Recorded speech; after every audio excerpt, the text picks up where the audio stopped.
Welcome into Words with Wallace. I'm your host, Nick Wallace, coming at you. It is Friday, October 20th. How are we doing today, guys? This is going to be my last episode of Words with Wallace before the start of the 2023-2024 NBA season, and I am beyond excited to be coming at you today. I actually recorded this full episode last night, and I was like, you know what? I wasn't feeling that well. I didn't like how my energy was, and we need to get that energy up. You know why? Because we're a couple days away from tip off. Hit the damn music.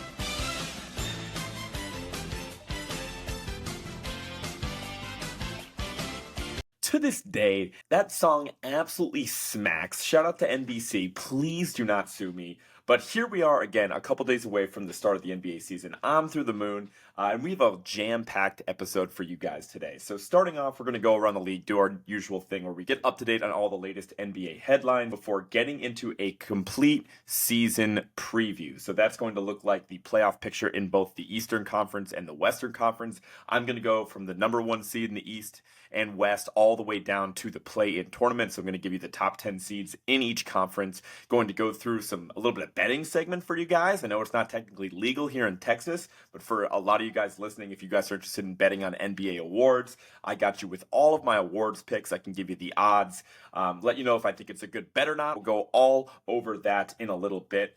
So let's not waste any time, guys. Let's get right into it. I'm super excited if you couldn't already tell. And let's go through some of the headlines. So at this point, I think I need to just kind of build in like a weekly James Harden tracker at this point in time because the latest update is pretty negative. Let's just get it out the way that there's nobody that quits quite like James Harden. Again, this is not his first rodeo. This is the third time that he's quit on his team. And basically the latest update is, he showed up to a practice or two, but now he's been missing practice. He had a personal reason for that, whatever. He's going to make this really ugly. He's going to drag this out into the mud and really force Daryl Morey's hand into trading him over to the Los Angeles Clippers. So we'll see. I think it's not really a matter of if at this point. I think it is more of a matter of when he gets shipped to the Clippers. Now, the latest reports said that, the Los Angeles Clippers are willing to offer a first-round pick in return for James Harden. But the selling point in the deal and why Morey has not pulled the trigger is because he really wants Terrence Mann. It was also announced today on Friday the 20th that Terrence Mann was going to be in the starting lineup for the Los Angeles Clippers. For what that is worth, they seem to really value that guy. So that really seems to be like the stopping point for this deal, is that Terrence Mann is kind of the fulcrum. We'll see if LA ultimately caves or Morey accepts a lesser price for James Harden.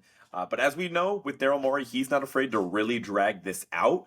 He's not afraid to wait until maybe the trade deadline to even make a move for James Harden. But the issue is that you have to think at some point Joel Embiid's patience with this entire situation is wearing thin. The Ben Simmons was kind of a really unique circumstance, and the first time we had seen a guy quit on his team like that, especially after signing such a large extension. Where Harden, he's done this before. He's a veteran in this league. This team has real aspirations. Embiid's coming off of an MVP season. Maybe he gets frustrated and tells Daryl to, kind of can it and just ship Harden off and send him on his way. You would hope that the front office would have the common sense to just kind of lean on whatever Embiid's gut feeling is in a situation like this. But either way, it's going to be ugly, so I do think at some point he's going to get sent over to the Clippers. But until then, we're going to have updates like these. Moving on, there was a pretty hilarious storyline last week where Kai Jones of the Charlotte Hornets, if you don't know who he is, I think he was a first-round pick of the Hornets, not last year, but the year before, played a season or two with the team, wasn't super productive for where he was drafted, but kind of went off the rails on social media and then demanded a trade publicly, tweeted out how he wanted to be traded, all this stuff. And then within 24 hours, the team just straight up cut him.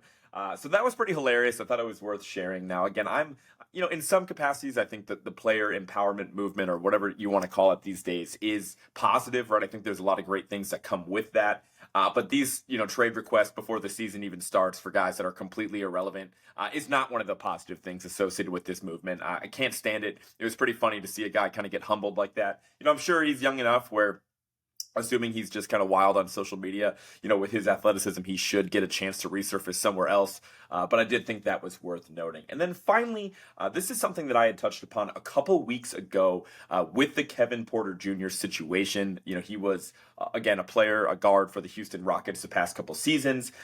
Somebody that put up some decent stats on a not very good basketball team in the Rockets. But he was, of course, accused of domestic violence allegations by his longtime girlfriend. And essentially, it looks like it's getting pretty ugly with that situation. And instead of straight up cutting Kevin Porter Jr. like any front office, I think, should in a situation like that, basically they were actually trying to shop him around to other teams with the intention of just basically getting some sort of salary cap in return that they would have some flexibility with. I said that was really dumb. I think it was a bad look for the Rockets. I think it would be an even worse look for any team dumb enough to trade for Kevin Porter Jr. And of course, I guess I was wrong in that regard because it does look like a team did step up and trade for KPJ yesterday. This was the Oklahoma City Thunder. They were able to swap some contracts around.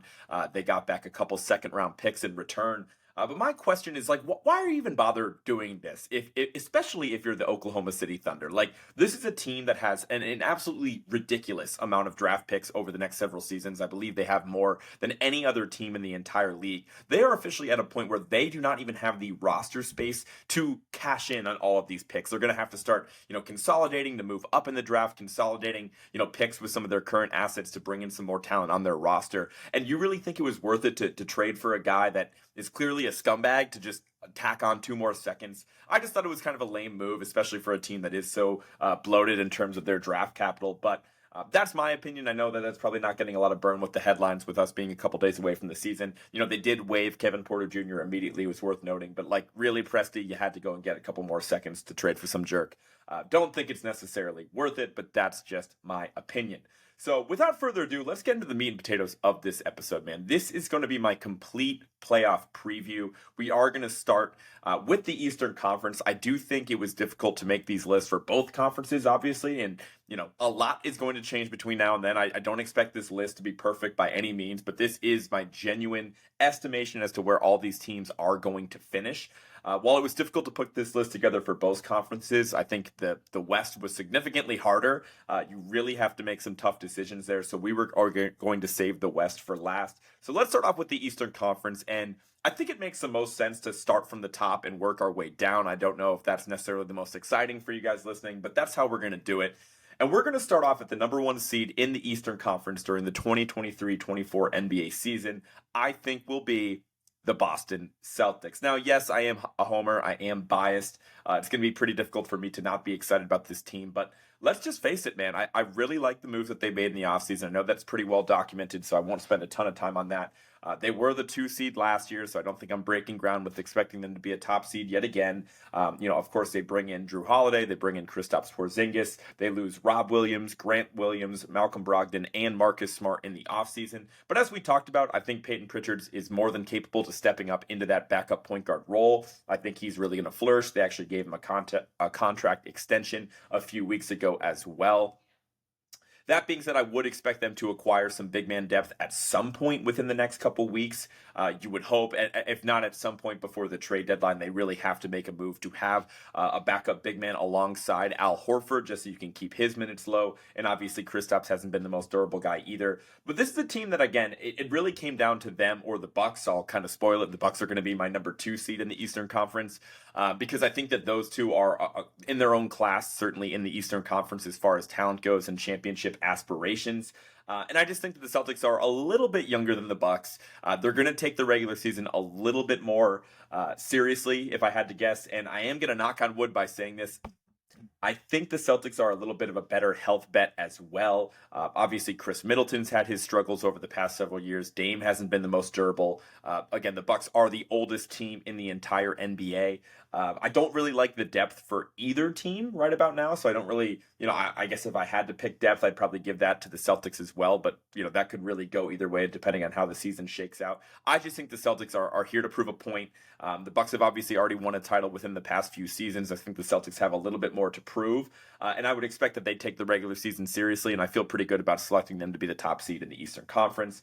Again, already talked about the Bucks, but let's just go into further detail on what their offseason looked like. They were the number one seed in the Eastern Conference last year, so I'm swapping them in Boston. They bring in Damian Lillard, they bring in Malik Beasley, Cam Payne. Obviously, also most notably, I think might be the coaching change as well, going from Coach Mike Budenholzer over to Coach Adrian Griffin, who was an assistant on the Toronto Raptors last season. Obviously, I'm not really in the weeds with the Raptors coaching tree, so I'm not sure what to expect there, but obviously I voiced my frustration with Coach Bud throughout many different occasions on last season, so we will see how this goes for them.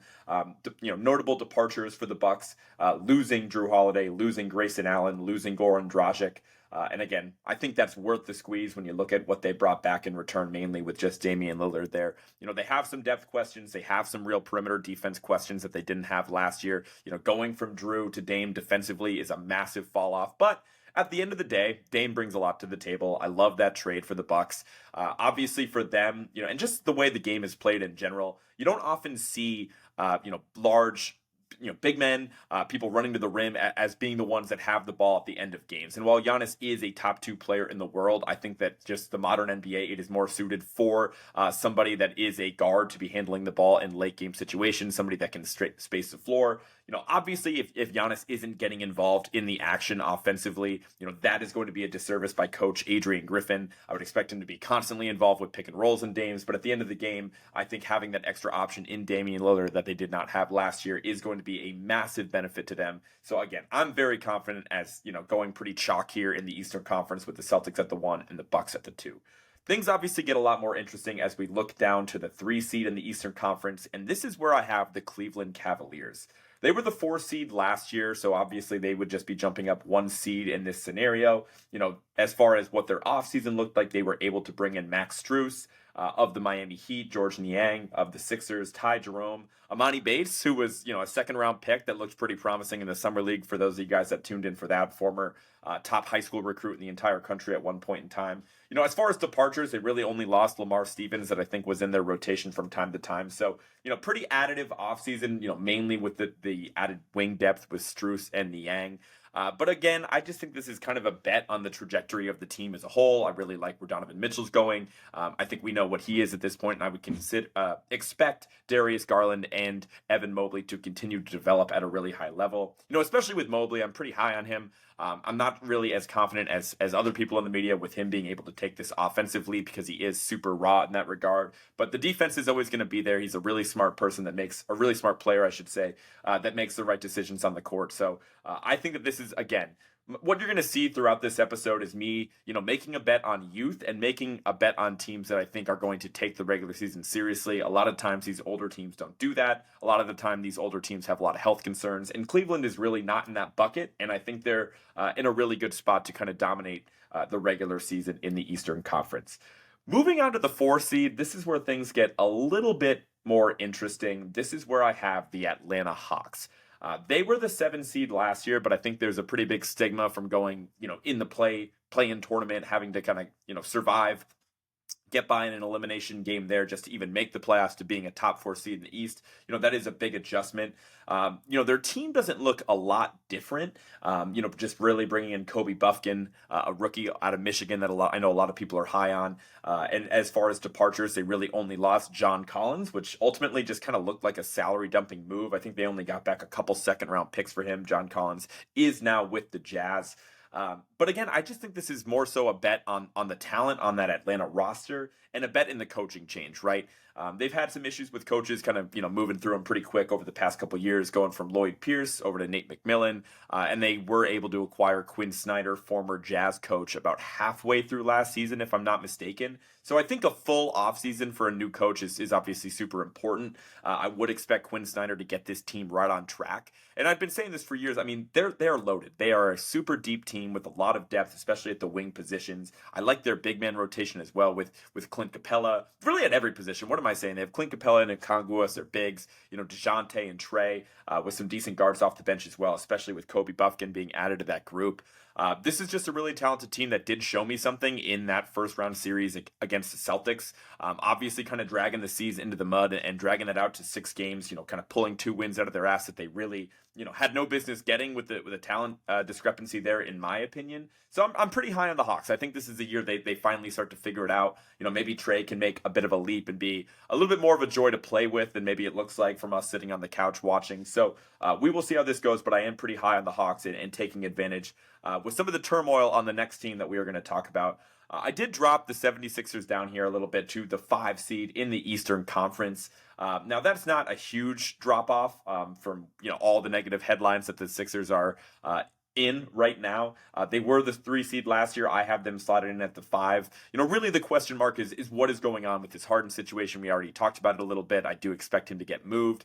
Can Daryl Morey eventually get a real piece in return, like a like a Terrence Mann, who they want to acquire from the Los Angeles Clippers. I believe some reports that I saw yesterday that if they were to acquire Terrence Mann, that they were going to look to pair him up with the draft capital that they would get in return to acquire another star. I don't know if that's the best use of those assets. Like, I really do.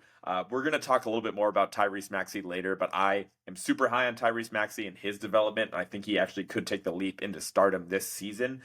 So maybe they just need to fortify with some depth and some other pieces that they can, fill out their starting lineup a little bit. I don't know if you necessarily need another star. Maybe Terrence Mann just ends up being a really good fit for them. But either way, just kind of looking at their offseason, they did make a significant amount of changes that I didn't realize, acquiring Mo Bamba. Pat Bev is with the Sixers, I guess, which I just learned about the other day. Tsunami Papi, Kelly Oubre is in the building as well, in addition to Danny Green, who's obviously bounced around on a million different teams at this point in his career. And then as far as guys that they lost in the offseason, George Niang, who we already talked about, going over to Cleveland. Jalen McDaniels, I should say, right? Jaden McDaniels is the more talented of the McDaniels brothers that's on the Timberwolves. So they lost the other McDaniels brother that they had for about half a season last year. They're probably going to lose James Harden as well. And then, of course, the coaching change worth noting, going over from Doc Rivers to Nick Nurse. Would expect some significant changes there. Nick Nurse is regarded as one of the best coaches in the league. He's a former Coach of the Year winner. During his time with Toronto, he's known for playing his star players quite a bit, so expect a lot of burn on Embiid. We'll see how that goes. I think Tyrese Maxey is ready. I'm not sure if you can play him any more than what he played last year. I think he was already at around 40 minutes a game. So we'll just see what that looks like. They have a lot of veterans on that team, too. They're getting up there in age as well. Not a lot of young players besides Maxey that they need to worry about developing. So I just think that, again, this is more of just a bet that, hey, with Nick Nurse, he can steady the ship no matter what goes on in this Harden situation. I just think there's too much talent on this team for them to fall too far down the standings in the Eastern Conference. So I have the Sixers slotted in at the number 5 seed in the East. Moving on to the 6th seed, we have the reigning Eastern Conference champions. This is where I have the Miami Heat. Now, there's a few teams in this bucket where, I'm going to have them as not necessarily top seeds in the conference, but that really doesn't change my view on how I look at those teams as real playoff contenders. The Heat have checked every box to earn my respect as somebody who obviously follows the league pretty closely as a contender. I'm never going to take them lightly. I'm never going to want to see them in a playoff series. And I just think that, they have proven that they're one of those teams that, hasn't taken the regular season all that seriously, right? Like Jimmy Butler, his play goes up a ton. Spo kind of, finds a way to load manage his guys to a degree, to the point where everybody's, ready to play their best basketball in April and May and June. That being said, they were an 8 seed last year, so this is actually an improvement over where they were last year. The season before last, they were actually the number 1 seed in the Eastern Conference, so I think this year they kind of meet in the middle a little bit, settle in at the 6th seed. As far as what their offseason looked like, they did lose Gabe Vincent, Max Strus, and Victor Oladipo for what that is worth. They did make some new arrivals as well, bringing in Jamie Jaquez from UCLA, the rookie that a lot of people are super high on, as well as Thomas Bryant to fortify some big man depth there as well. Really, the big push for them is going to be getting back Tyler Herro, who obviously played a good portion of the regular season last year, but he was absent for basically the entirety of the Heat's NBA Finals run. He's going to have a chip on his shoulder. He's going to have a lot to prove, and it's going to be a pretty crucial year for his development, and I think he'll be ready for it. So So we'll see what that looks like. Again, I just can't really picture the Heat being much lower than a 6 seed. I mean, maybe I can, just because, again, I just don't think they value the regular season very much. But I would still put them above a lot of the teams that we just talked about as far as actual contenders. But I think that they will settle in at the 6 seed in the East. Moving on to the number 7 seed in the Eastern Conference, this is where I have the New York Knicks. Only a few spots lower than where they were last season. Last season, they were the 5 seed. As far as what their offseason looked like, they basically decided to run it back. They did lose Obi Toppin. They were able to acquire Dante DiVincenzo, who was just most recently with the Golden State Warriors. I just feel like this is just, I think there's going to be some natural regression, if you will, from the Knicks. Like, obviously, Jalen Brunson had a really, really special season, and I'm super high on Brunson. He's one of my favorite players in the league to watch. Randall, not as much, but he is, a pretty talented player that can fill up the box score and does seem to get it done at a high level during the regular season. I just feel like I'm not sure if there's any, data to support this claim, but I feel like, teams that are coached by Tom Thibodeau just kind of like, his first year with the team is always the best and they always exceed expectations. And there's usually like, a slow decline from that point forward. I know he's been with the Knicks for a while now. I'm just, I think I know what the Knicks are to expect at some point. Josh Hart was a big boost for them, that they were able to acquire at the trade deadline last year. So maybe you think a full offseason with Josh Hart in the mix and a full regular season as well could be beneficial. Maybe RJ Barrett is able to take that leap. I'm just not as bullish on, the development of Barrett as I should be, for me to really see a way where the Knicks find a way to climb the standings in a pretty loaded Eastern Conference here. So that's really all I have on the New York Knicks at the 7 seed. At the 8 seed, we have a little bit more youth and excitement here. This is where I have the Orlando Magic. As I talked about all last season, the Magic were basically my League Pass darling, if you will. They were far and away my favorite team to watch. On League Pass for some of those low key, below 500 teams, certainly. They were the 13 seed in the East last year, so they were basically at the bottom of the standings for most of last season. As far as changes to their team throughout the offseason, they drafted Anthony Black, the rookie out of Arkansas, as well as Jet Howard of Michigan. All the draft nerds were not super high on those decisions from the Magic, bringing Anthony Black, a guard that has some question marks with his jump shot, to go alongside, you guessed it, two other guards with question marks with their jump shots in, of course, Markelle Fultz, who was big for the Magic last year, Jalen Suggs, who was big for the Magic last year as well. Again, this is more of a bet on the known commodities on the Orlando Magic than anything else. Like, I think the world of Paolo, I think the world of Franz Wagner, I think that those guys could be potential all-star seasons this year. And I think on the backs of those guys that they will make a leap. It'll be interesting to see how much contribution they get from these rookies that we just talked about, how much, they get from Jalen Suggs. If he can kind of make that year 3 leap, that would be huge for them.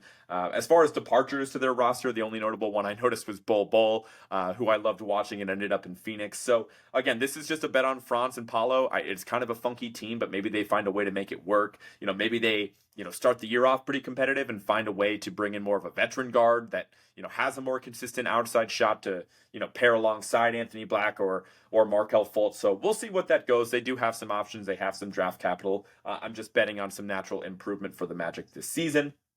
Moving on to the number 9 seed in the East, this is where I have the Indiana Pacers. They were the 11 seed last year, and they were pretty busy in the offseason, most notably signing Bruce Brown to what I believe was a 2 or 3 year contract. Bruce Brown of the Denver Nuggets, of course, got his ring, and now he got his paycheck from the Indiana Pacers. So congratulations to him. They brought in Jarris Walker, who was a rookie that was taken pretty highly in the draft, as well as picking up Obi Toppin from the Knicks, who, kind of a fun project there. He didn't always get the most burn from Tom Thibodeau. He was kind of, stuck behind Julius Randle at times and Mitchell Robinson and some of the other bigs that they have over there in New York. So this is going to be a cool opportunity for Obi to get a look with his second team. As far as departures, they really didn't lose anybody. It does seem like Tyrese Halliburton is ascending rapidly in this league. He looked fantastic playing for Team USA this summer as well. Again, I just kind of like what they did in the offseason. I think some people, they could be in a position to really make some noise and be out of the play-in tournament and just a straight up, top 6 seed in the East. I just haven't seen enough from the supporting cast to go that far. I know Miles Turner had a really big season last year as well. Maybe he's rejuvenated for finally being out of trade talks for really the first time in what feels like a decade at this point. So a lot to like with the Pacers. I think they'll be frisky, but ultimately have them slotted in as a 9 seed. At the number 10 seed in the Eastern Conference, this is where I had the Brooklyn Nets. Of course, they were the 6th seed last year, but that's obviously super misleading for anybody that actually watched the team. You would know that the team starting last season looked entirely different from the roster that they had to close the season. They blew it all up at the trade deadline, essentially, trading away Kevin Durant to Phoenix, trading away Kyrie Irving to the Mavericks. As far as off-season departures, and arrivals for that matter. They brought in Lonnie Walker of the Lakers. They did lose Seth Curry and Yuta Watanabe, two fantastic three-point shooters, or Watanabe, I should say Yuta Watanabe. Don't think I'm pronouncing that one correct. But that being said, the silver lining of that Durant deal is it looks like they did get in some way a franchise cornerstone in Mikal Bridges. I always mix that up. Mikal Bridges was fantastic for the Nets to close last season. A two-way superstar that literally plays in every game. You gotta love that.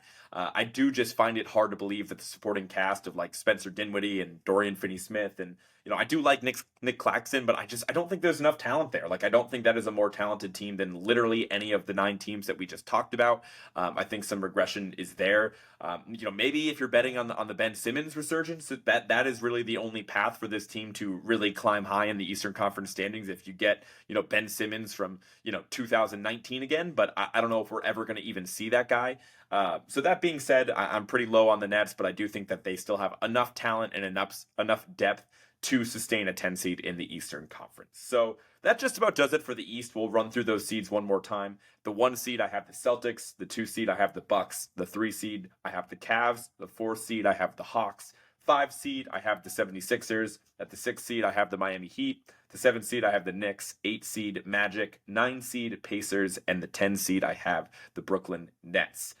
Let's move on to what I think is the even more difficult conference to organize and rank here, the Western Conference, right? Let's start off at the top, just like we did with the East, and we are going to give respect to, again, the reigning NBA champions, the Denver Nuggets, man. They absolutely steamrolled their way through the regular season last year and for the playoffs for that matter as well. I think that they, basically put it in cruise control for the last 15 to 20 games of the season because they had the 1 seed so well in hand. I think if they were really motivated through and through, they easily would have been a 60-win team with the amount of talent on their roster, and we saw that on the biggest stage during the playoffs as well. As far as what their offseason looked like, they acquired, really just a couple rookies, some older rookies, like 23, 24-year-old rookies. I don't know much about them, but Bryce Wills and Jalen Pickett, some people close to the team seem to be high on those guys and think that because they are older rookies, a little bit more mature, a little bit more experienced, they might be in a spot where they can step in and immediately make a contribution on a really competitive team. I'll believe it when I see it. That's just a really hard spot for any rookie to step in and contribute on a team with true championship aspirations, especially for somebody that wasn't taken super high in the draft. So we'll see how that goes. Obviously the big loss, the big departure for the Nuggets this offseason was Bruce Brown going over to the Pacers like we had just talked about. I do think that the positive thing for the Nuggets is that Christian Brown was a real part of that NBA Finals rotation and throughout the entire playoffs, really. He's an energy guy, somebody that, is a strong defensive presence, probably not the same ball handling and comfort level that you'd have running the offense as you would with Bruce Brown. But it does seem like Christian Brown can take over the Bruce Brown role in many capacities. And hopefully you get that leap for Michael Porter Jr. as well. He had his moments during the regular season, but unfortunately during the playoffs, he wasn't super consistent shooting the ball. That being said, if he does take that leap, it's going to be even scarier for the Nuggets. It's also pretty scary to think about that for, basically the first half of last season, Jamal Murray was not the same guy, right? He was still coming off of that knee injury. It took him until about halfway through the season to really get in his rhythm. That's why he, has still yet to make an all-star team, which is absolutely bonkers to think about with how high I am on Jamal Murray. So I think there's, for every reason you could say about the Nuggets, maybe they take a step back, maybe they get that championship fatigue, they lose Bruce Brown. I think you can point to, many different things that I just named for reasons why the Nuggets will continue to dominate in the Western Conference, and they are my pick to be the number 1 seed in the West yet again. This is where shit gets off the rails, man. I can't lie to you. I'm kind of bewildered that I'm even going to be telling you this right now. The West is a dumpster fire, right? Like it is already a dumpster fire in terms of what teams I think will separate themselves from the pack. It's going to be very close. I could see this again being one of those seasons where the 2 seed and the 8 seed is separated by like 3.5 games, which obviously is going to be back and forth all year. But the team that I feel really confident about making a massive leap this season, and I have them as the number 2 seed in the Western Conference. The Dallas Mavericks, man. Above all else, this is just a blind bet and a blind faith in Luka, that he is a top 3 player in the world. I believe that to my core.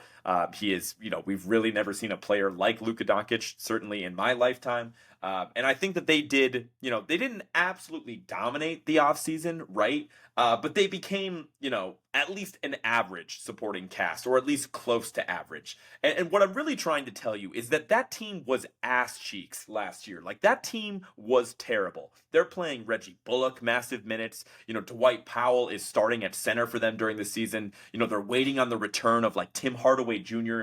and Maxi Kleber. Like, they're these crucial championship role players. And that is just clearly not the case. The number one thing I could see, and the number one reason I could see that this, lofty projection for the Dallas Mavericks does not come true, is because Jason Kidd is probably is a buffoon. He is. I don't think he's a good head coach in any capacity, and he is still in charge of that team. But that being said, like, let's look at what they did in the offseason and the moves that they made. They acquired Grant Williams from the Celtics, Seth Curry, most recently from the Nets, Derek Lively. They drafted him with, a top 12 pick in the draft.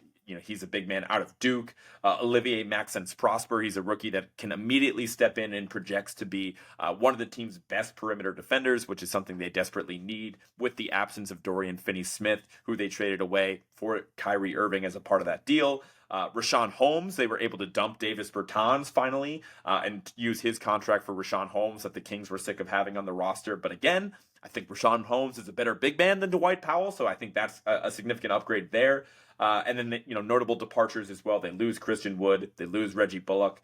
But again, this is a bet on Luka, right? I have to imagine that this is going to weigh on his conscience, that they were not even in the play-in tournament last year, that they obviously did not make the playoffs for that reason. If you guys remember, they threw in the towel with like a week and a half left. They probably had a chance to get in there. Wasn't going to be likely, but they could have at least gone down swinging, and they did not.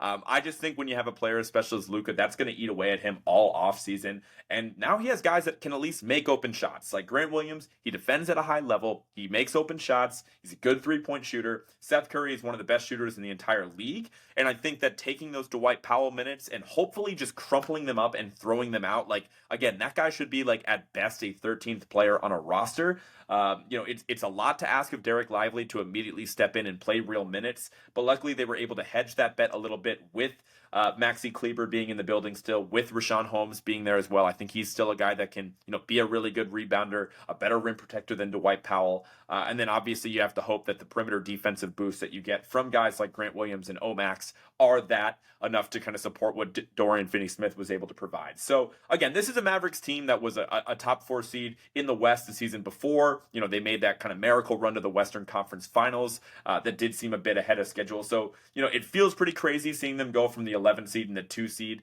But again, I just think that this is really just me condemning how bad that roster was last year, and that they found at least enough juice to get some suitable pieces around Luka Doncic. Let's move on to the number 3 seed in the Western Conference. Still a pretty crazy take, if I do say so myself. This is where I have the Golden State Warriors. Now, the Warriors were a 6 seed last season, and by all accounts, this could have just been a really difficult season for the Warriors, and one that they would just like to have back.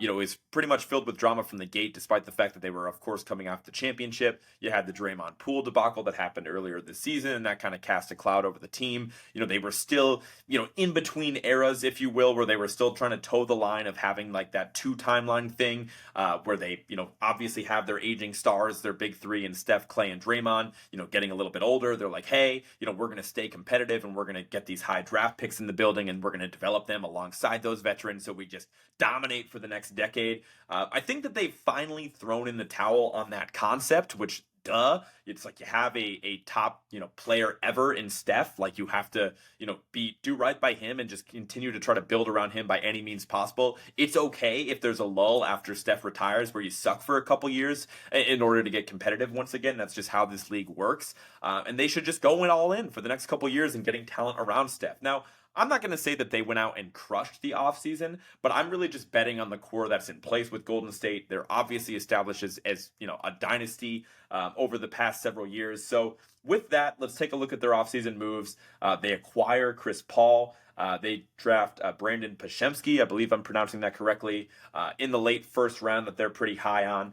They bring in Dario Saric as well, Usman Garuba from the Raptors, Rudy Gay, who's now on his unofficially his 15th team at this point in time.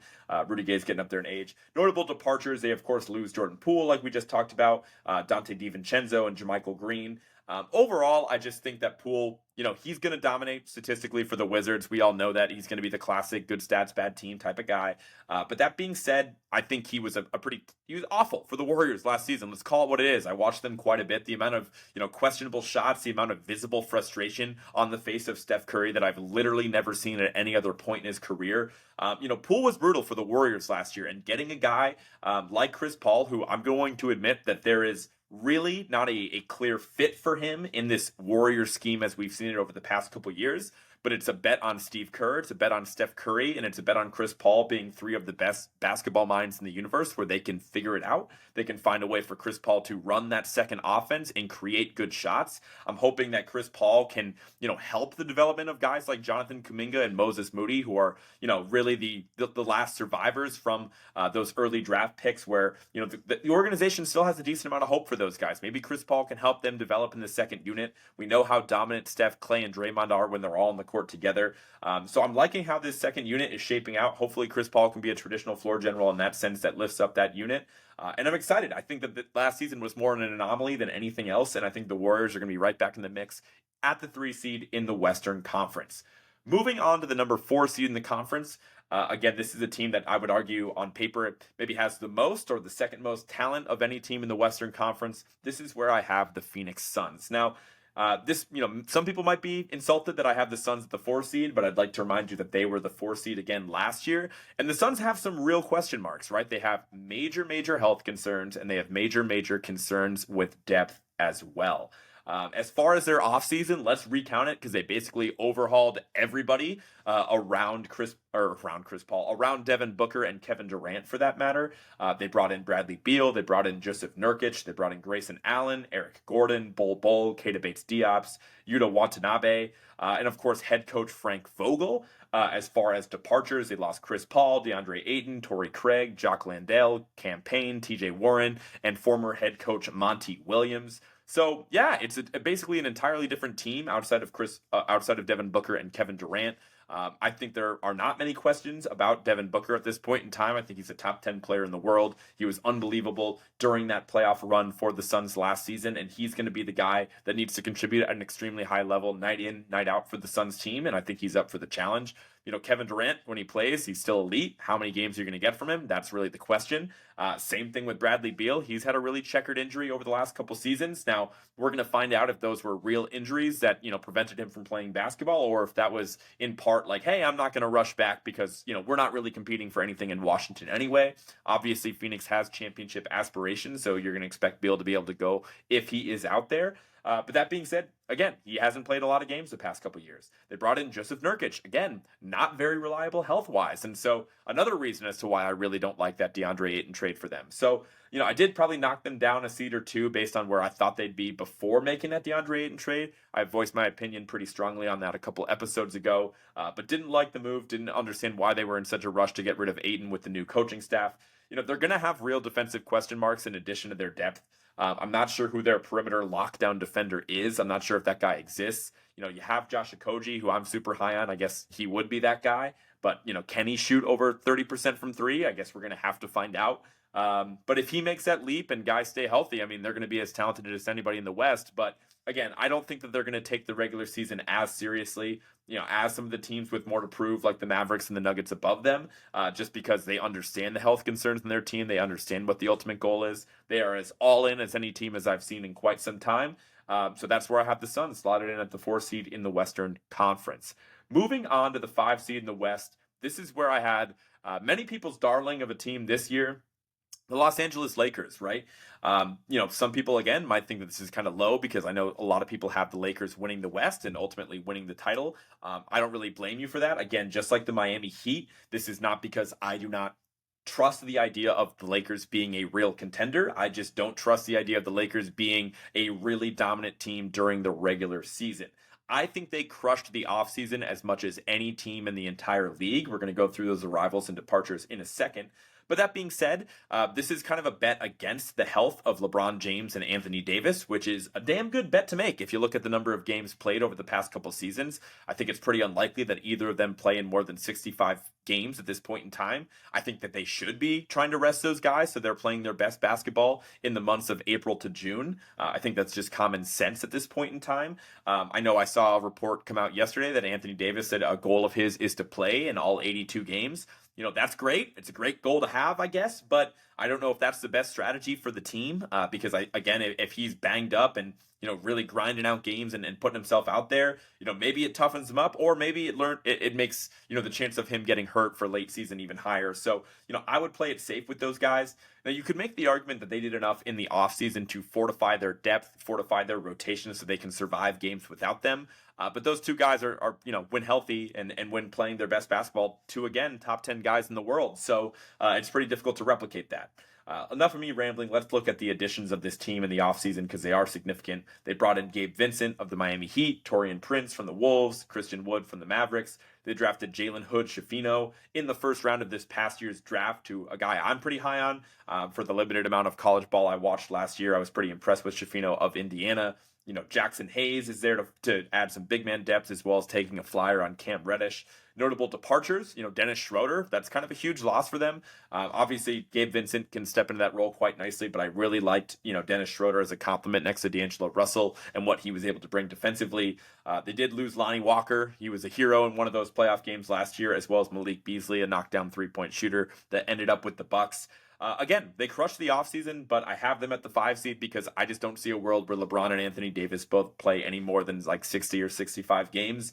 And I don't know if the Lakers are really well equipped to compete night in, night out. They should be trying to pace themselves because a championship is the ultimate goal. Let's move on to the 6th seed in the West, and this is where I have the Minnesota Timberwolves. Actually, I've been kind of a Wolves hater. I'll say I was, pretty disappointed with their season last year, but they were the 8th seed last year. People really love clinging on the idea that they were able to win a game against Denver and win a game against the champs that took a full overtime in an absolutely heroic performance from Anthony Edwards. So I don't really think much of that. As far as their offseason, they basically ran it back. They did lose Taurean Prince and Austin Rivers, who's a free agent right now, and they brought in Shake Milton, formerly of the 76ers. So I would expect their rotation to be basically the same, but the reason that I have some optimism is look, I'm not a Cat guy. I'm pretty openly a Cat hater at this point in time. I really can't stand everything that guy says. But to deny how talented of a basketball player he is would be ridiculous.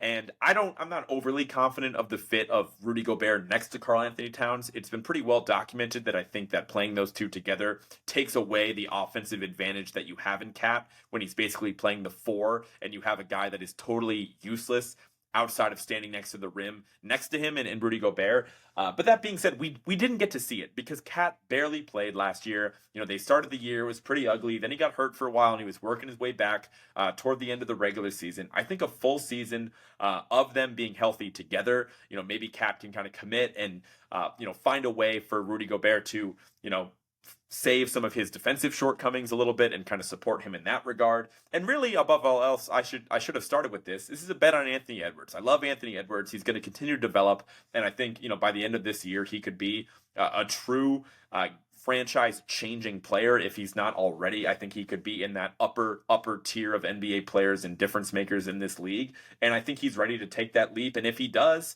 and Cat and Gobert just stay healthy and the supporting cast does their job, again, another full offseason or going into a new season without D'Angelo Russell is going to be positive for them as well. They were pretty excited to swap him out for Mike Conley last year, so I think that makes the team better as well. So I think this Wolves team will be slightly better, jumping up a few seeds to the 6th seed in the West. At the 7th seed, this is where I have the Sacramento Kings. Now, I like the Kings. I love a good bit. There aren't enough bits in this day and age, and the light the beam bit was probably one of the best ones of the entire season last year. But sadly, I do think that there will be a little less purple beams in the sky this upcoming season, mainly because they were basically perfect health wise last year, right? Like they literally did not sustain a significant injury to any of their core players.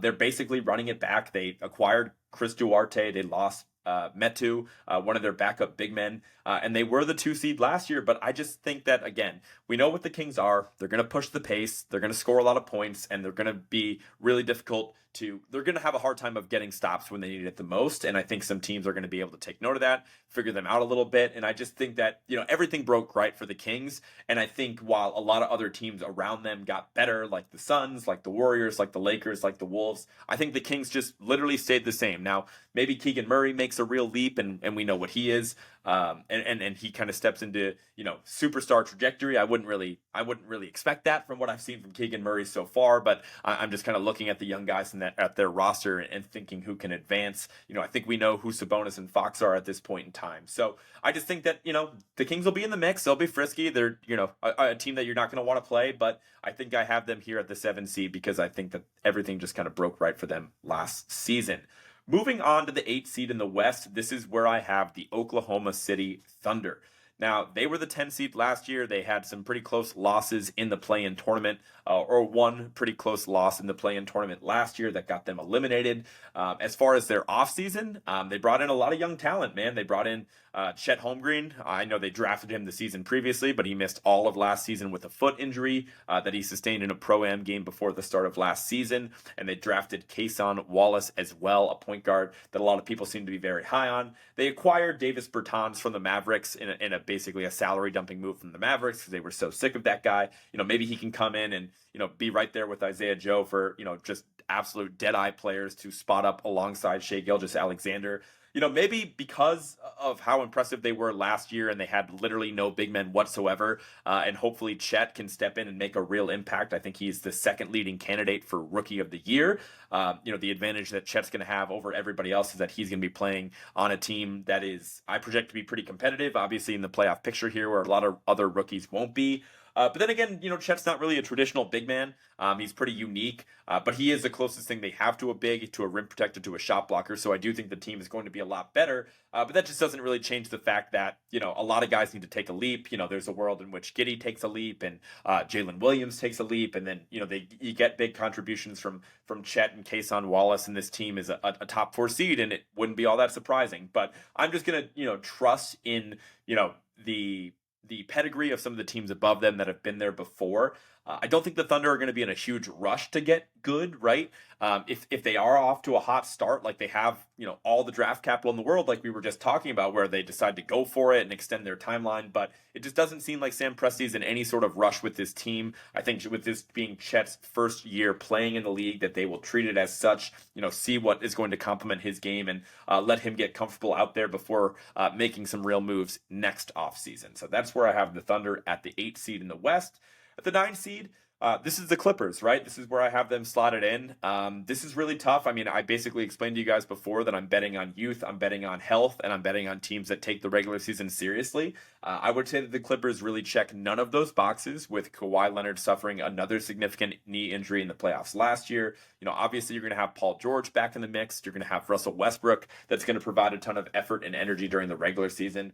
Whether they get Harden or not, I don't know what to do with this team. There's just so many moving pieces. You don't know who you're going to have on a night-to-night basis. And it's going to be harder to survive in the Western Conference. Let's call it how it is. And I think that inconsistency is going to be pretty challenging for the Clippers. And so with that, basically they didn't make any moves this offseason. They acquired Josh Primo. They really didn't have any notable departures as far as I know. Maybe their big move is still coming with this Harden deal, but whether it does or it doesn't, I'm just not betting on the health of the Clippers. I'm not doing it anymore. Have them at the 9 seed in the West. Moving on to the final team we are going to discuss at length in the Western Conference. Well, maybe we'll see about that. At the 10 seed, I have the Pelicans. There was a toss-up between two pretty obvious teams that could slide into this slot. It does genuinely feel like there are 11 competitive teams with a lot of talent in the Western Conference that we know of, and maybe some teams that could have the potential to be in that group. But there's 11 legit teams with playoff or play-in experience. And so you have to make the cut somewhere. I have the Pelicans as the last one in the play-in tournament as the 10 seed. Now, they were the number 9 seed last year. And similar to the Clippers, they're just a bad health bet team, right? Like, we just haven't seen Zion put a full season together in a couple years at this point. Even Brandon Ingram's been really banged up. As far as offseason moves, they really didn't bring anybody in. They just kind of lost Jackson Hayes. And while I don't think that that is a tremendous loss in any way, shape, or form, I just think that, are you guys betting on Zion? Are you guys betting on Zion coming in and taking over the league? Like, we know if Zion does play and everybody's healthy, they have as much talent as maybe any team in the West. I mean, again, I talked about it all the time last year. Like, there was a time in which they were a top 2 seed for the first several weeks of the season last year. And they didn't even have Zion during that time. You know, Brandon Ingram was kind of the guy carrying them or I guess they did have Zion and they didn't have Brandon Ingram, I should say. So they weren't even fully healthy at that point. They were a top 2 seed. But it just seems like the vibes around Zion haven't improved all that much. I do like Brandon Ingram, but and they have a lot of wing depth there where I think it's to the point where it's almost a detriment with how many wings they have in the mix when everybody is healthy. I think there's going to be some guys that played big roles last year that might have to take a step back if Zion is healthy. But that being said, I think the Pelicans have a lot of talent. They have a guy to go to at the end of games in CJ McCollum as well. I'm high on the Pelicans, but I can't put them any higher than the number 10 seed in this exercise. And so before we move on to our award picks, there's one obvious team that is missing from this bunch in the Western Conference, and that is, of course, the Memphis Grizzlies. I know that I'm pretty biased against the Grizzlies. I don't like the Grizzlies. I don't like all the shit that they talk. I didn't like a lot of the players in their team last year. I certainly don't like Ja Morant. But it does just seem like if there's some team that's not going to be able to survive a rocky start, that it would be Memphis. And they're in a really tough spot because, as we know, from the Instagram Live gun incidents, that Ja Morant has been suspended for the first 25 games of the season. As far as, notable additions and departures to their team, they of course lost Tyus Jones, who's somebody that I'm super high on. They were able to bring in Marcus Smart, and as much as I love Marcus Smart, I think the upgrade from Tyus Jones to Marcus Smart is not as significant as Grizzlies fans would like to think, based on what we saw from Marcus Smart last season. Now, granted, 25 games without Ja, that is a ton of games. So that's really why I'm putting them out of the playoff picture here. Now, the Grizzlies have been pretty good at sustaining their same level of competitiveness. They've been a fantastic regular season team the past couple of years, and they've been really good even when Ja doesn't play. But that being said, 25 games is a lot. It does seem like there's still some rockiness between Ja and the front office there that could be a dark cloud hanging over this team. Maybe Desmond Bane, takes a step back after getting his, mega max contract, whatever his maximum rookie contract extension, and he takes a step back. I don't know. Basically, I have to bet that one of these teams is going to have the season from hell, and I feel the most confident about putting the Grizzlies in that bucket, right? And maybe they don't. Maybe, again, the 11 seed is, they would be 3.5 games back behind the 5 seed in the West when it's all said and done. And maybe it's that close, and, I'm wasting a lot of breath on this episode. I'm sure I will be. But as of right now, if I had to pick one team to fall apart and not even make the play-in picture, it would be the Memphis Grizzlies, and I'm going to leave it at that. And also, I should mention the loss of Dillon Brooks as well is significant. And maybe, I know that they like to use him as a scapegoat, but him being their best perimeter defender is significant. And him getting a real contract from the Rockets shows that he still had some value around the league. And maybe Memphis isn't as tough as they think they are without a guy like that on their side. So that just about does it for my Western Conference playoff picture. Let's go through the teams 1 through 10 real quick. We have the Denver Nuggets at the 1 seed. At the 2 seed, we have the Dallas Mavericks. 3 seed, the Warriors. 4 seed, the Suns. 5 seed, the Lakers. 6 seed, the Timberwolves. 7 seed, the Kings. 8 seed, the Thunder. 9 seed, the Clippers. And of course, the 10 seed, the Pelicans, with the Memphis Grizzlies being that first team out. Let's move on to our 2023-2024 NBA awards picks. So I want to be clear that I made all of these picks without looking for any of the odds. I just kind of went through team by team, roster by roster, and picked the people that I thought were the best candidates and the most likely people to win these awards. I made my picks. I looked at the odds afterward. That way I could provide some context to you guys and let you know if I think it is a good bet. To bet on the guys I selected based on what those odds are. So let's get into it, man. Let's start off with Executive of the Year. Pretty boring award that a lot of people forget about, and I actually couldn't even find odds for it. But I'm going to give you my little homer pitch here for my guy Brad Stevens of the Boston Celtics.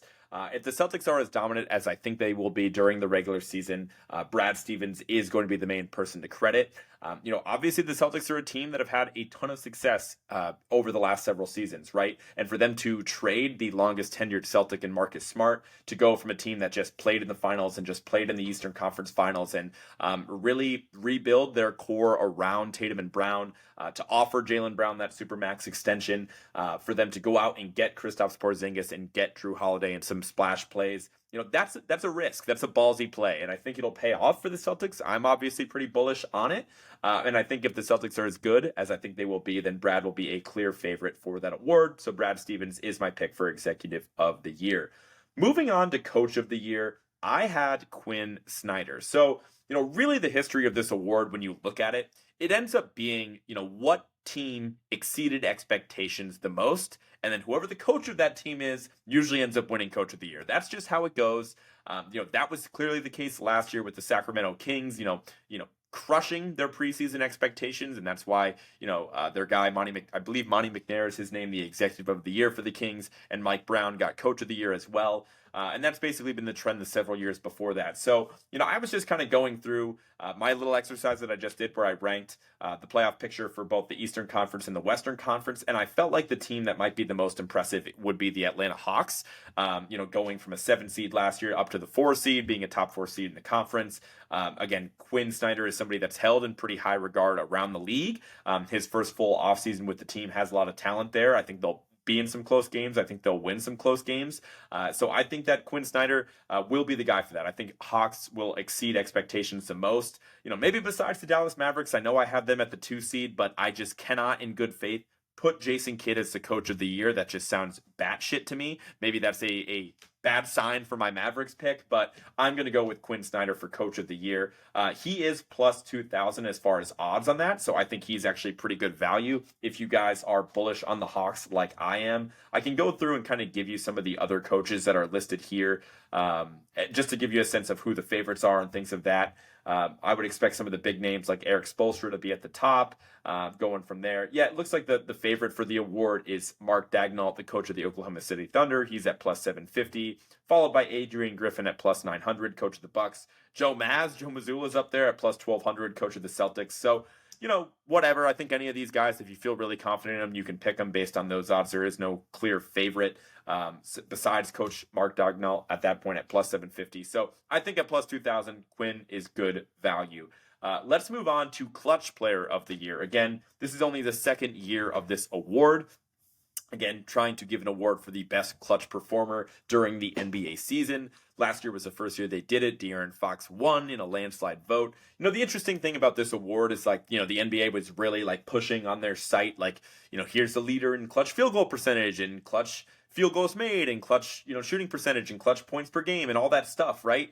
And so it was pretty obvious that by every clutch metric that the NBA had posted that De'Aaron Fox was going to be the fit for that. So there really wasn't a whole lot of decision for it. So really you're just betting on, what team is going to play in a lot of close games and who is going to always have the ball in his hands to close out that game for the team and who's going to be the one to ultimately get it done. And I'm kind of riding high on the Hawks here, a little bit more than I was expecting before this episode. But I have Trae Young for this award. Again, I think the Hawks being a 4 seed in the conference, they're going to be in a lot of close games. Trae Young clearly is going to be the guy at the end of games to control the ball. There is no doubt. There is nobody else on his team that it Trae's holding the ball 90% of the time anyway, so I feel confident about him being that guy at the end of games that is obviously taking the shots. I have that 30-footer he hit in Jaylen Brown's face in the playoffs playing on my head in a loop as I say this right now. So we all know that Trae is absolutely fearless. I think he's a pretty good bet for this award.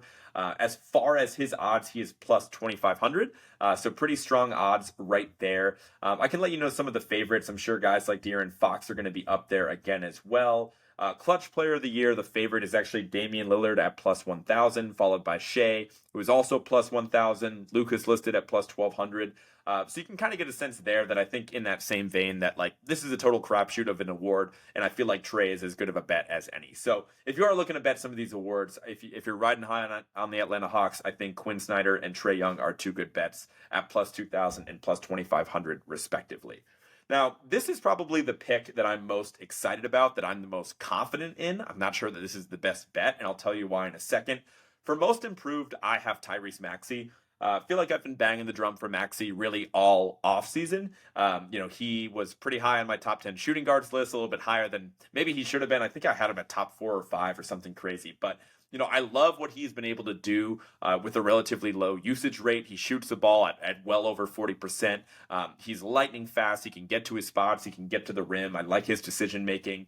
And obviously, the elephant in the room is like, hey, it looks like James Harden is going to be playing for the Clippers sooner rather than later, or at least at some point during the season. And once the ball is being taken out of James Harden's hands, there opens up a huge door for Tyrese Maxey to step into that role where he is getting a higher usage rate, and because of that, his statistics will follow, right?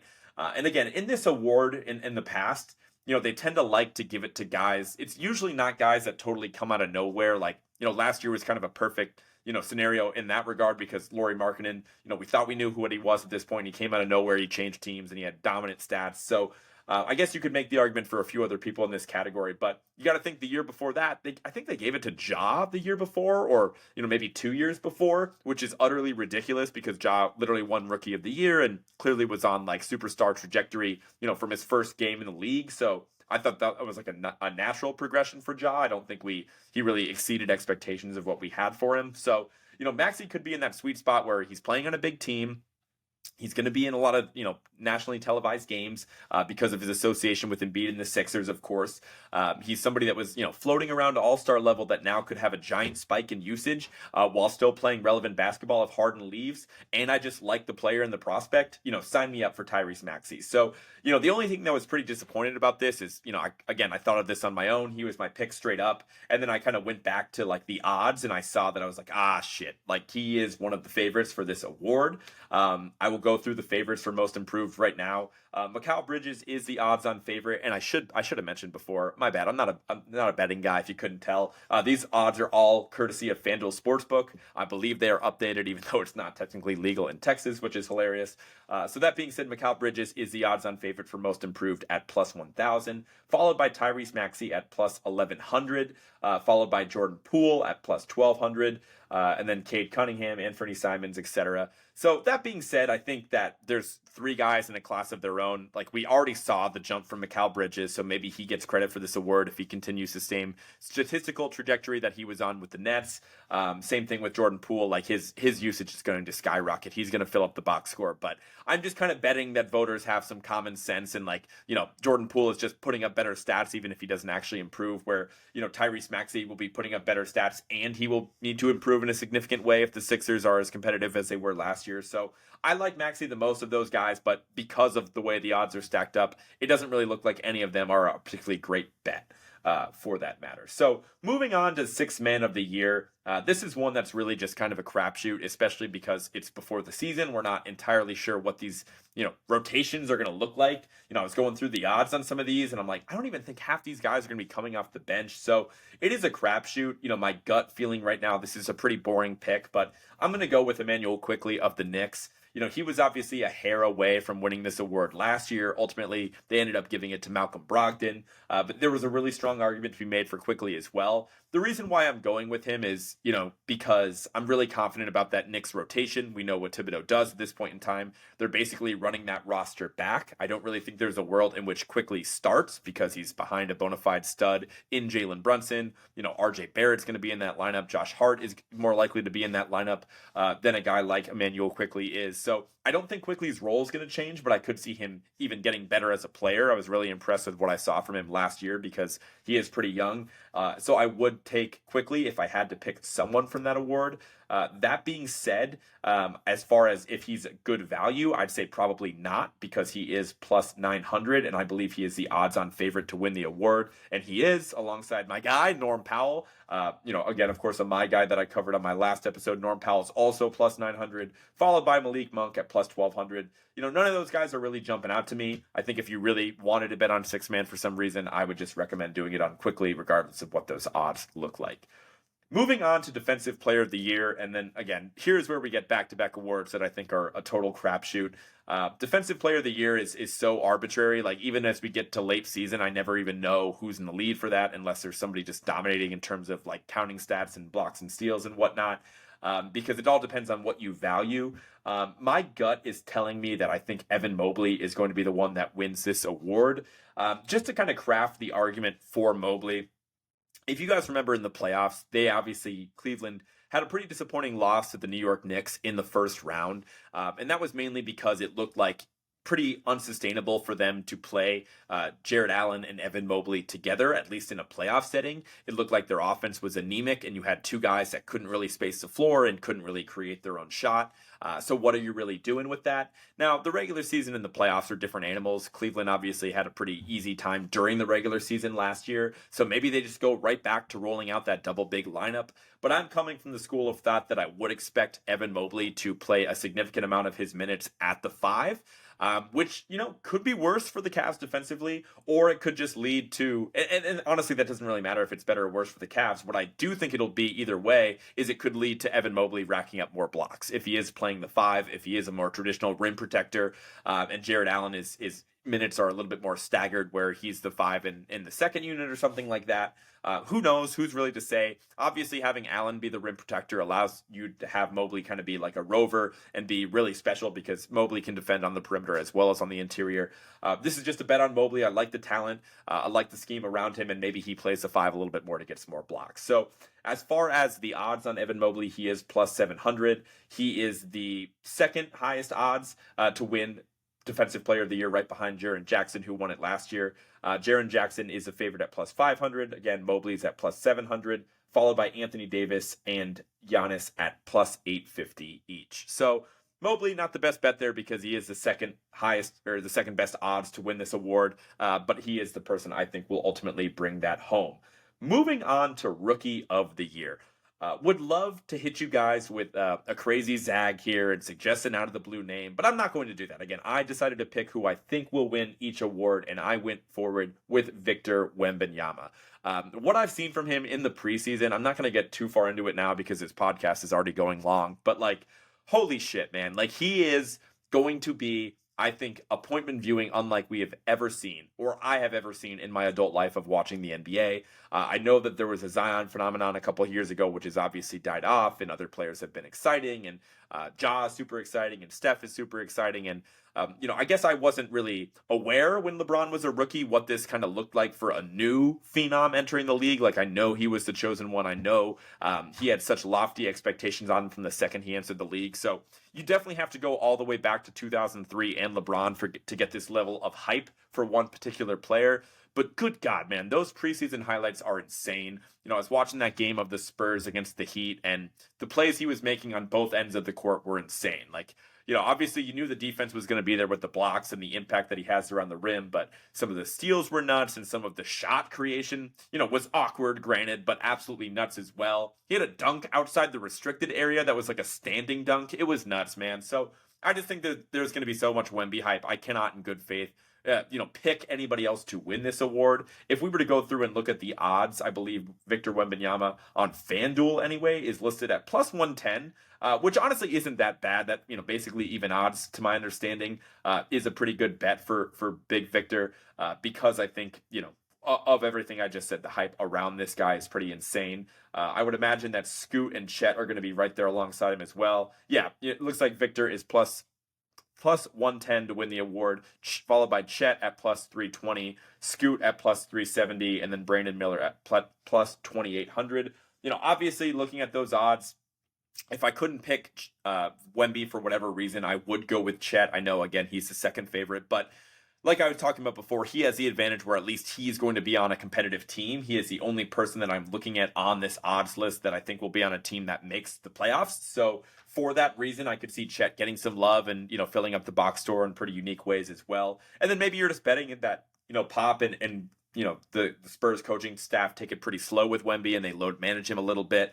So if that happens, maybe Chet becomes a sneaky dark horse, but I obviously have to go with Wemby for this award. Finally, let's move on to MVP, and this is where I have Luka. That one should be pretty obvious with how high I have the Mavericks. I feel like over the past couple years we've seen, or past decade, I'll say rather, I felt like there was at least a portion in time where people were throwing out oh, person X is a future MVP. Like Dame Lillard, he's a future MVP. Anthony Davis, he's a future MVP. Like, this and that. And I was always like, man, you know how hard it is? Like, even in that at the time when these guys were young and, first getting going in the league, I was like, I don't know about that. Like, there's a lot of good players in the league and a lot of guys emerge, and it doesn't seem like LeBron's ever going to slow down and all that stuff, right? But, the one person that I fully believe I would be absolutely shocked if he never wins an MVP in his entire career, if I had to pick anybody that I'd be most surprised with, it would be Luka. Like, the statistical profile for this guy is off the charts. We still love stats in this day and age, and he, knows how to tally up points, rebounds, assists, unlike really anybody else in the league. And again, all he needs to do is just get to the point where the Mavericks are a top 4 seed. And I think it's going to be pretty hard for them not to win, for him not to win at this point, because voter fatigue is a real thing. We've obviously been around the rodeo with Jokic and the advanced stats and everything that he brings to a table and how he contributes to winning basketball. And because he didn't win it last year, maybe people feel bad and try to recorrect and give it to him this year. So who knows? But I think we've kind of seen that play out, and I would be pretty surprised if Jokic gets it again. Embiid, he finally got his, and now I project the Sixers to be a little bit worse, and they're caught up in a bunch of negative headlines. Whereas Luka, I think it's going to be so clear that he is absolutely the best player on his team, that the supporting cast is decent, but it's nothing special. He's going to be making guys like Grant Williams and Seth Curry rather look like they're worthy of $25 million a year contracts by the end of this season. I just think Luka is due, and I think that this is a season where he takes a leap. The Mavericks are going to exceed expectations, and I think Luka is going to be your MVP. Quickly, just running through those, and I should go through the odds again for MVP real quick. The odds-on favorite is Jokic on FanDuel, anyways, at plus 430, followed by Luka at plus 550, followed by Giannis at plus 600. Again, I really like Luka out of that list, obviously, so that is that. Moving on, let's just recap the awards list real quick. Executive of the Year, I have Brad Stevens. I don't have odds for that. Coach of the Year, Quinn Snyder of the Hawks at plus 2,000. I think that's a pretty good bet. Clutch Award, I have Trae Young at plus 2,500. I think he's as good as bet as any, especially at those odds. Most Improved, I have Maxey. That's probably the one I feel the strongest about him winning. But that being said, plus 1,100 isn't necessarily great odds for an award that could go a lot of different ways, and there could be somebody that emerges out of nowhere. Followed by Sixth Man of the Year, Quickly at plus 900. Feel pretty good about Quickly, but I don't like those odds. Moving on to Defensive Player of the Year, I have Evan Mobley, again, plus 700. Don't necessarily love those odds. Rookie of the Year, Wemby, plus 110. Again, don't necessarily love those odds. And then MVP, Luka at plus 550. I do think that's a pretty strong bet as well. Moving on, I have one last cherry on top, because this is going to be the last podcast that I record before the start of next NBA season. I feel like it's pretty important that I give you my finals pick. I'm only going to give you, the finals and my eventual champion. I'm not going to go through a full playoff bracket. You've heard me talk way too long today. And this is tough, man, because again, like I said, it's going to be a dogfight in both conferences. I think the league is as deep as it's ever been. And I will admit, I'm pretty new to this, right? I've only been doing a podcast since last February. It's been a little bit now, but it is pretty difficult for me to separate my bias from my NBA brain and what I watch watching all of these games. But I cannot help but pick the Boston Celtics as my NBA champions over the Denver Nuggets. Maybe I'm jinxing this team because I did pick them last year as well. But I just feel like they're primed, man. I really like their odds of at least getting out of the Eastern Conference. I think the West got a lot better, which could lead to trouble for Denver, whoever ends up coming out of the West. Where I think the East, I think it got more top-heavy with the Bucks and Celtics, but I don't think anybody else made any big splash plays that really scare me. Just focusing on the Celtics versus the Bucks for a second, because I definitely think that is a collision course in the Eastern Conference Final. I do like the Celtics in that matchup. It's nice having Drew go from on the Bucks side of things to wearing the Celtics uniforms. Hopefully he can expose some of the things that the Bucks like to do. I just like, I think the Celtics are a better injury bet, as we've talked about. I think that they've always been pretty good at playing Giannis, and I think that they will be able to find a way to expose the perimeter defense shortcomings of the Milwaukee Bucks in that matchup. So I think the Celtics will beat the Bucks there. As far as the matchup with the Nuggets, those teams are two that are not very familiar with one another. So I don't have a lot of analysis on the NBA Finals as we sit here on October 20th. But that being said, Celtics over Nuggets is my NBA Finals pick. So that does it, guys. Thank you for sticking with me with a super long solo episode here. Be sure to follow at Words with Wallace on everything, on Spotify, Apple Music, wherever you get your podcast. Be sure to subscribe on all those podcast sites as well so you get notified whenever I post an episode this season. At Words with Wallace on everything, on Instagram, on Twitter, on Facebook, on YouTube. Be sure to give me a follow or subscription there as well. Share the show, tell a friend, and I will talk to you next week after we finally have some NBA basketball to watch. I will talk to you guys later. Peace.